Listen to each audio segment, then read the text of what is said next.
Hello, everybody. This is Jack with Beat 'em Up Wrestling, and we are interviewing Julio Guerra. Hey, what's going on, everybody? So, introduce yourself real quick. Let them know what you do and who you are. Oh, okay. My name is Julio Guerra. I am a graphic designer slash independent comic book artist slash things. Uh, I'm from Northwest Indiana. My day job is I work for Creative Ventures, which owns 1 Hour Tees slash Pro Wrestling Tees and Below the Collar. So I work with the general public with creating shirts with them, and then I do designs for wrestlers for Pro Wrestling Tees, and I have my own store with Below the Collar as well. Not And sure. then comic books, whole bunch of comic books. I am 1/3 co-founder of Guerrilla Publishing. All right. So we're gonna get through these questions that I have here for you, and then we'll let you plug in some of your stuff so people could find you and people could get some of your comics Cool. and get some of your shirts from Below the Collar. Sweet. So the first question is, why do you love wrestling? Why do I love wrestling? Uh, I've never been asked that question. That's a good one. Um, oh, it's like an escape, man. I am not a highly confrontational type person, so that's my release is watching other dudes in underwear beat up other dudes in underwear, or now ladies let ladies in underwear fight other ladies in underwear. And yeah, it just sounds funny saying it that way, but no, man, it's a release type deal. It's basically live action comic books, and you get lost in the story and stuff. It's a good escape from reality and stuff like that at that point. Okay, cool, man. Um, so what is one wrestling moment that has impacted you the most that you can remember? It'll probably be the first time I ever saw wrestling or that I recall watching wrestling. Uh, it's the blindfold match with Jake the Snake Roberts and Rick the Model Martel. I think it's WrestleMania 5 when they had like the hoods on their heads. Yeah. That's the earliest wrestling memory I have, and that's why I would say it's my definitive moment, because at that moment I was hooked, and my Yeah. mom was like, "Okay, I'm gonna teach you more about this," because she's been watching, and my uncle and my dad and everything, they've been big wrestling fans, but she was like diehard with Roddy Piper. So you're the second generation wrestling fan in your family now, huh? I would say Third. third. Yeah, Third. third. Yeah. That's cool. Your favorite wrestler of all time? Eddie Guerrero. So easy. Just came right out, man. Yeah. uh, why is he your favorite wrestler? Uh, I've been following Eddie's career since ECW, and just followed him ever since. And his, back then there was like no internet. No one was really like pulling the cover behind of what, or pulling the curtain from what was really going on behind the scenes. All we saw were like heels and faces, or good guys, bad guys, when we were younger, and we bought into it. We bought into the characters and everything, and I really liked his athletic ability and how he can make you love him and then make you hate him in a heartbeat. You know, and then slowly learning more about him once like WWE were doing like those documentaries like on VHS and DVD and stuff like that, and learning more about him, and not only like watching the documentaries but watching his career unfold through tape trading. So you got to see those moments not only because like Triple H was talking about him in a documentary, but you actually got to see those moments, when he was fired from WWE, and how he was like, okay, I have to make a comeback. And he's working a gymnasium full of 15 people when months ago he was packing arenas with 18,000, and stuff like that. So, and to see that and him still be so humble, about it, where a lot of people, I hate to say it like that, a lot of people, but people would be like, oh, I deserve more and stuff like that, where he was like, no, I need to change. And how he impacted his peers in a positive light, you know. So that I would say all that, just his on and off screen persona and his character is what got me, on top of his attributes and how he can work the mic and do stuff to keep you entertained in the match. Okay, yeah, man. Like, I think from everybody that ever talks about Eddie, nobody ever has a bad thing to say about him, which is like super admirable, you know? Oh yeah, speaks very highly of him. Yeah. So, how has wrestling influenced you? Um, I would say it definitely influences my art. Um, it right now it plays a big part of my career, obviously, because work making the transition for working for pro or creative ventures and transitioning into being an artist and doing that from what I used to do. Um, it's really taken over. Like everyone who knows me right away, it's comic books, horror movies, and wrestling, and um, it's always going to be a part of me. So it always sticks with me, whether it's the wrestling shirt or something like that. Except now it's a lot more vocal and a lot more visual on that. But it's been helping me, man. Like it's helping. Like we got to know anatomy, you know. Well, you know, as a comic book artist yourself, we got to know anatomy and stuff like that, and the life drawing. But for like superheroes and everything, you always got to make them bigger than life. And what's bigger than life than bodybuilders and pro wrestlers? So just indulging in the magazines and looking at their body types and for the anatomy and stuff. So it's always been there. It's just now coming more into light. Yeah. All right. What is your favorite movie with a wrestler as its star? Oh man. Favorite movie for wrestling. Guardians of the Galaxy? Okay. Just by default. Like I can't say like Suburban Commando or No Green. Holds Barred. Yeah. I mean those movies are good, but I mean I can always, if Guardians is on, I can always watch Guardians. Yeah, I mean, The Rock has had some really good blockbusters too. Oh yeah. Like Rampage. I'm like really, really more and more getting into Rampage. Yeah, I mean, you like kaiju, so that kind of Yeah. with you. Um, your favorite wrestling merch that you own? The CM Punk Money in the Bank shirt with the date on it. Oh shit. Okay. Yeah. So that's the one. As a graphic designer, what appealed you to design wrestling shirts? Um, how can I say this? I would say in this time, wrestling shirts aren't wrestling shirts anymore. You remember back in the 90s or the 80s, it was always just like a photo and you knew it was a wrestling shirt because it was loud and in your face. Where here, prime example, the Bullet Club shirts. I mean, they're stylish, they're iconic. They're like the Austin 316 shirts, which I would say definitely changed the game. Yeah. Because now they're having more of like a heavy metal concert, you know, type feel to them. The designs aren't just loud and in your face, but they're more like fashion statement stuff. Um, and I think that's expanding and making me flex a muscle I never flexed before, if that makes sense.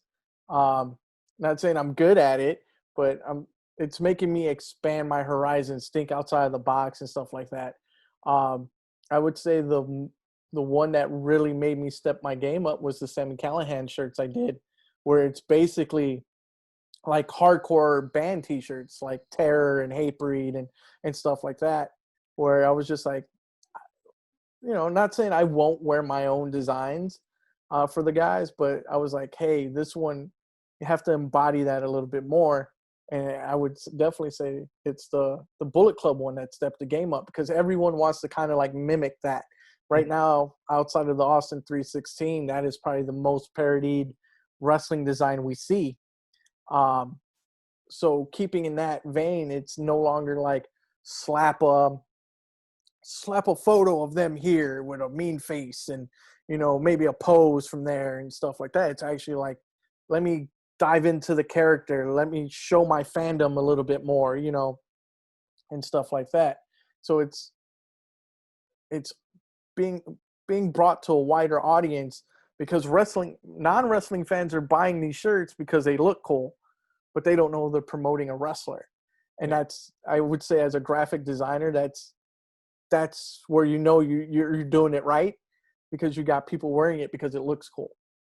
And then if you're doing it through Pro Wrestling Tees, you're giving money to that wrestler so he can keep wrestling and stuff, which is the other awesome part of it.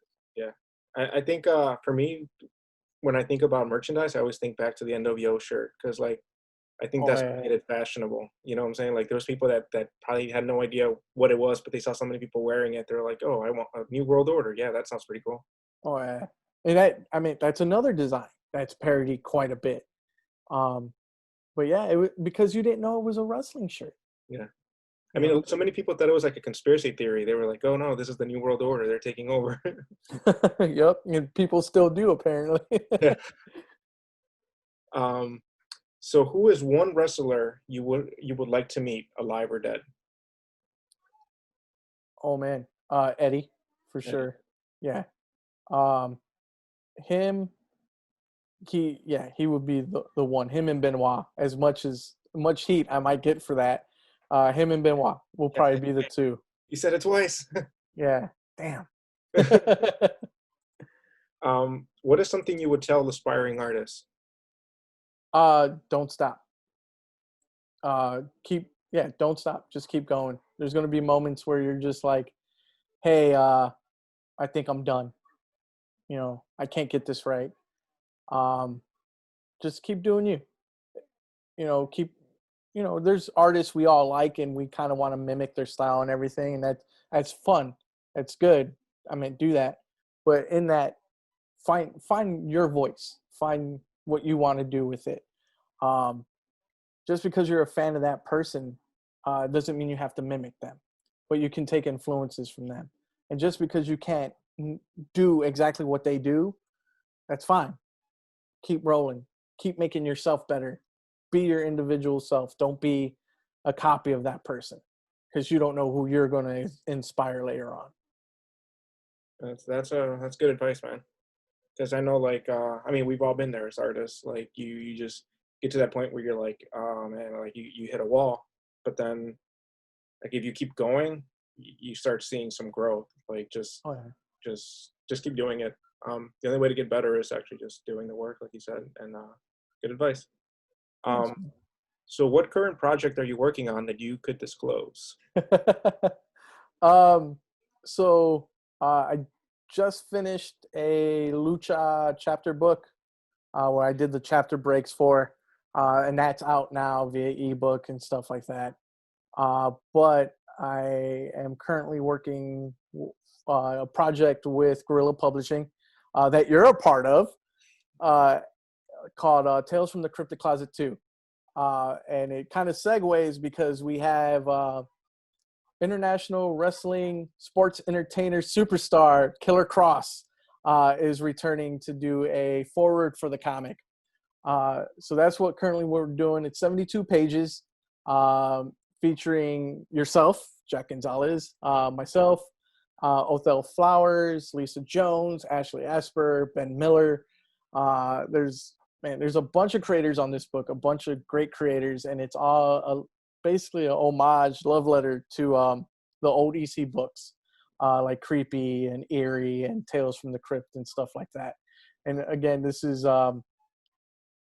just a fun project, man. I mean, because it's pushing certain people who haven't done horror to do horror. I think this is like Ben Miller's second horror story he ever wrote. And we have another guy who this is his first horror story he ever wrote. And then we have one guy who never wrote, he never wrote for a comic before coming on. And then we have another guy this is his only second comic. And then you have veterans like yourself and Adam who've been around the block killing it with their art. And then it's a nice mixed bag of talent who are like displaying this. Yeah, So, we got Bill, man. Shout oh out yeah, to Bill Hallier. the creator of the artist for the keeper. Yeah. So it that's a lot of fun. It's like I said, it's the second one.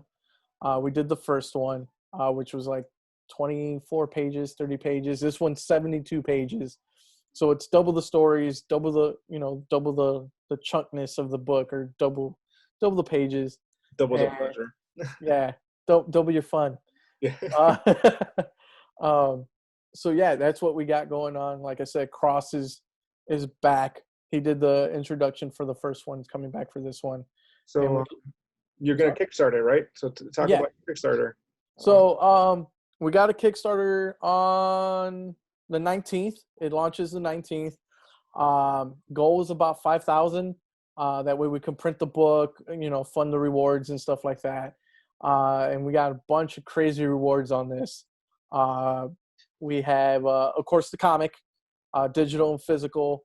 Then we're doing a Cryptic Closet Creepers Club T-shirt. And we're doing stickers, pens, pint glasses, and then we have this special thing. It was a huge success. The last book was on the back cover. The creeper has like dead people with them, because why not? It's all We keep, gave. I'm sorry. it's all keypaid. It's not real dead people. Yeah, there you It's a work. go. 4 lucky people got to be on the back of the comic for a certain amount, and they got the comic and stuff like that. So we're bringing that back. We're going to do 5, though. There's going to be 5 different heads. 4 are going to kind of be in like the background, and then we're going to have 1 in the foreground. And those are a little bit of a higher end tier, because you're getting drawn by Bill Hallier, basically the guy who created the whole aesthetic for this amazing book. So you get basically your face on every comic that we produce for this thing. So that's one of the things that we're bringing back for the Kickstarter. Yep. So you could be a part of that. You could have your dead head on the back cover for Cryptic Closet 2. Yep. Keep an eye out for it. It's going to be on Kickstarter, and they'll be able to pick up the first one too from there, right? If they didn't pick it up. Yeah. So we're going to do a limited tier. It's called Monster Mates. And it's going to be only limited to 20, where you can get issues 1 and 2. Okay. So that's very limited. So if you guys see this video, run over there before they're gone. All right. So plug in your site and social media so that people could keep in touch with you. Oh, okay. Hold on. I like that this is cammed, so I can actually show my social media as opposed to trying to write the whole thing out. So the main thing that I use for my social media is my Instagram, which is right there. It's Arte de Guerra. So it's spelled ARTEDEGUERRA for the audio listeners. Yeah. So, oh man, I forgot you do audio. I'm just like, oh yeah, it's visual. Let me just put this up. My bad. So, yeah, Instagram's my big thing. For anything, for me personally, on my website is laguerradearte.com. And then, of course, you could go to guerrillapublishinggroup.com as well to see what else we're up to. And you can pick up our wrestling comic called Botched as well. Yeah, that was a really cool comic that you and Ben also worked on. Really enjoyed it. So your Below the Collar store, is that connected to your website? Unfortunately, not yet. But it's belowthecollar.com/laguerradearte. Okay. I try to keep everything, together, branded. Is your Eddie shirt up there? My Eddie shirt is actually on Eddie's store on Pro Wrestling Tees. That's my favorite design you've done. Like I gotta pick it up. I keep saying I'm gonna pick it up, but yeah, so if you guys go over to the Eddie store in Pro Wrestling Tees and see the Eddie Guerrero laying on the ropes comic book cover, that was done by Julio, and I think that design is really like one of my favorite ones you've done. Thanks, man. It means a lot. Thank you. So jealous that Ben has it. Thanks, man. That was like my goal for my first year was like, well, my goal period it was like if I ever leave pro wrestling tees, I was like, I gotta get this in. And I just went on a whim, gave it to Ryan. Ryan showed it to Vicky. Vicky was like, put it up. And I was like, awesome. So Yeah, no, it's really cool, man. All right.